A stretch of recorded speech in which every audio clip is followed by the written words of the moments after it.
Hello student, welcome to the heaven classes. आज का paper जो बेसिक और स्टैंडर्ड का हुआ था, मैथ्स का एग्ज़ाम।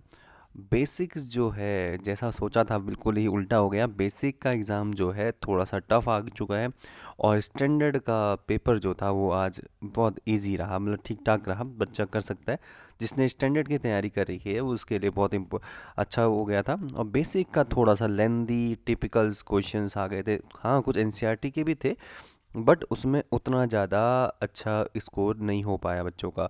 मैंने बहुत सारी बातें भी करी हैं, चैट्स भी करी हैं, बच्चों से पूछा भी गया है, बट उनका आंसर यही है कि सर बहुत ज़्यादा लेंदी था और जो सेक्शन बी है उतना लेंदी सॉल्व करने के बाद उनके आंसर आ रहे हैं। तो बेसिकली चलो, बेसिक का पेपर टफ था या स्टैंडर्ड का पेपर इजी था, जो भी बात हुई, हालांकि ये मैंने भी एनालाइज़ किया है पेपर को और मैंने देखा कि हाँ, बेसिक का थोड़ा सा जो है वो टफ़ हो सकता है, लेंदी हो सकता है और डिफ़िकल्ट टू सॉल्व हो रहा था। मैं उसमें ज़्यादा प्रूफ वाले जो थे बिल्कुल नहीं थे वैसे जैसे होने चाहिए थे बेसिक के लिए, बट हम क्या कर सकते हैं, सीबीएसई ने एग्ज़ाम ऐसा ही बनाया है, पैटर्न ऐसा ही दिया। बट कोई बात नहीं, जो भी अभी हो चुका है, बेसिक का थोड़ा सा टफ आया था बट स्टैंडर्ड का इजी था, तो बेस्ट ऑफ लक दोनों के लिए। और शायद क्या पता सीबीएसई जो करे थोड़ा सा जो मार्किंग होती है, स्कीम होती है, थोड़ा सा इजी रखे बेसिक वालों के लिए और स्टैंडर्ड के लिए थोड़ा सा ठीक ठाक रखे। तो बेसिकली कोई दिक्कत नहीं होगी कोई भी बच्चों को, चाहे बेसिक का हो या स्टैंडर्ड का हो, आगे जाके सही रहेगा। और मैंने कुछ बच्चों से बात भी करी थी, उनने भी ये बताया था कि उनका पेपर जो है थोड़ा सा लेंदी आ रखा था। ठीक है, तो बेसिकली अब क्या करना है, तो अब क्या करें। अब मैथ्स का एग्ज़ाम तो हो गया, अब जैसा भी गया, चाहे मैथ्स का स्टैंडर्ड था या बेसिक था, अब तो हो गया जो भी एग्ज़ाम होना था। लेकिन अब क्या करें, तो अब क्या कर सकते हैं, हम एक काम कर सकते हैं कि हमारा 21 फ़ेब, ठीक है, 21 फ़ेब को हमारा क्या है, इंग्लिश का एग्ज़ाम है। अब जैसा भी एग्ज़ाम अभी हुआ है उससे कोई ज़्यादा लेना देना नहीं है, अब तो वो हो गया। जब वो हो गया तो उसके बारे में सोचना नहीं है, ज़्यादा ना ज़्यादा एनालाइज करना है, ज़्यादा ना सोचना है। अब हमने आगे की तरफ सोचना है। ठीक है, 21 फ़ेब को हमारा इंग्लिश का एग्ज़ाम है, तो उसके लिए तुम बढ़िया से प्रिपेयर करो, है ना, इंग्लिश के लिए बढ़िया से प्रिपेयर करो। और अब तो इसके बाद 25 को हमारा क्या है, मैथ्स साइंस का एग्ज़ाम है। तो साइंस का एग्ज़ाम है तुम्हारे लिए, तो उसकी तैयारी करो, है ना। उसके बाद देखो, इंग्लिश तो बच्चों को आता ही है, पढ़ रखा है उन्होंने इंग्लिश में, और साइंस के पेपर भी सॉल्व करना शुरू कर दो।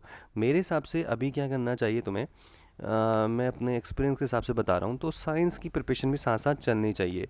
मीन्स कि देखो 21 है ना, आज हमारे पास हो गई 18 फ़ेब है, और 18 फ़ेब तो 18 हो गया, 19 हो गया, 20 और 21 को तो तुम्हारा एग्ज़ाम ही है ना। 21 को तो एग्ज़ाम ही है।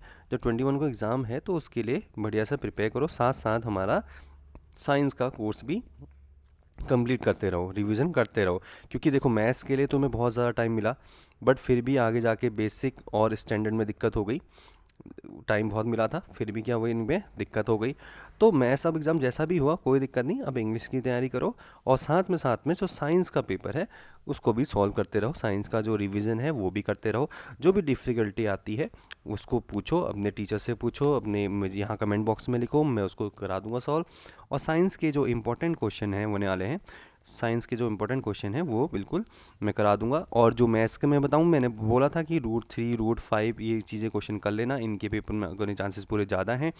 और मैंने कहा था जो जीरोज़ होंगे, sum of zeros, product of zeros वाले क्वेश्चन थे, मैंने कहा उनकी तैयारी कर लेना, वो भी क्वेश्चन में आए हुए हैं। और हमने सर्कल के लिए बोला था, और जो मैंने एनसीईआरटी के लिए बोला था कि जो प्रूफ वाले हैं वो भी आएंगे, तो वो भी आ रखे थे। हाँ, बेस थोड़ा बहुत अलग था, बट उतना नहीं था जितना बताया था, उतने उसमें से काफ़ी क्वेश्चंस आए हुए थे। ठीक है, तो ऐसे ही मैं साइंस के लिए भी क्वेश्चन बना रहा हूँ, इंपॉर्टेंट सीरीज़ बना रहा हूँ, तो इंपॉर्टेंट क्वेश्चन की सीरीज़ बनाऊंगा और उसमें बिल्कुल अपडेट रहना, और उसमें से जो क्वेश्चंस मैं कराते रहूँगा वो लोग करते रहना है। ठीक है, हालांकि सारा सारा डिपेंडेंसी मेरे पे मत रखना, मेरे पे डिपेंडेंसी मत रखो। ऐसा कर सकते हो कि कुछ मेरे से पार्ट पढ़ सकते हो, कुछ बाकी टीचर से भी पढ़ सकते हो, और जो अपनी हमारी बुक्स हैं जो है ना, बुक्स को बिल्कुल फॉलो करना है, एनसीईआरटी को बिल्कुल फॉलो करना है। जो बायो है, बायो के लिए तो बिल्कुल एनसीईआरटी ही फॉलो करनी है, एनसीईआरटी। और केमिस्ट्री, केमिस्ट्री में ज़्यादा ध्यान देना है तुमने। केमिस्ट्री में जो ज़्यादा ध्यान दोगे वो एक्टिविटी के क्वेश्चन में ज़्यादा ध्यान दोगे, एक्टिविटी में। और जो फिज़िक्स का कॉन्सेप्ट होगा, जो फिज़िक्स होगा, फिज़िक्स में तुम ध्यान दोगे इलेक्ट्रिसिटी में, इलेक्ट्रिसिटी का क्वेश्चन आता है, लाइट चैप्टर के क्वेश्चन आते हैं, लाइट चैप्टर, इनके क्वेश्चन पे ध्यान दोगे, ठीक है। तो ये तुम्हारे लिए एक बढ़िया सा बोनस पॉइंट हो सकता है, क्योंकि मैं साइंस के बिल्कुल इंपॉर्टेंट क्वेश्चन कराने वाला हूँ।